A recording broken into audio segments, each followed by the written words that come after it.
my colleague Jayalakshmi at this point, who is right now in Thiruvananthapuram.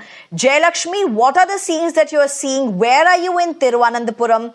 This is possibly a huge message. And, the fact that Congress has won larger seats is not a big deal. It was expected. It's a national election. This is where the Congress-led alliance would usually win hands down.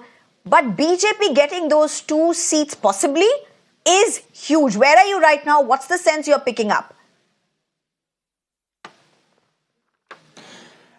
I'm definitely standing right outside Suresh Gopi's residence, the Thrissur candidate who has, surprised the entire state by getting a margin of about more than, in fact, 70,000 votes. That is the margin that Suresh Gopi is leading, and that has definitely clearly shocked both the party and, the state or other party, both BJP and the opposition, because definitely the party was expecting a bit of victory when it comes to the Thrissur seat and the Thiruvananthapuram seats. Those were the seats that were highly looked upon as far as BJP is concerned. But, they definitely did not expect the margin to rise this high. And as, in fact, Prakash Javadekar, when he briefed the media, he also said the same thing, that the party is truly grateful for Prime Minister Modi, that the party definitely believes that it is his major role that has played out into votes when it comes to the state of Kerala. In fact, Prime Minister, he visited Thrissur the most, when it comes to the Kerala.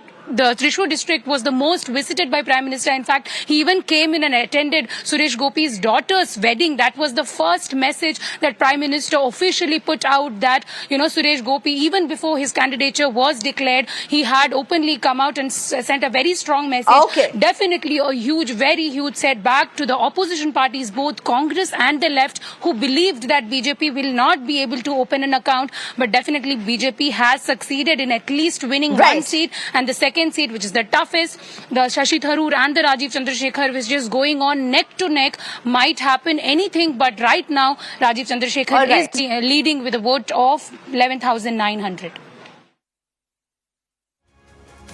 All right. To look at the margin also, it's reducing for Rajiv Chandrasekhar. If you look at it, at one point, it was a little over 20. It came down to 16. It's 11 now. Yes. We don't know how much of that will cover up. But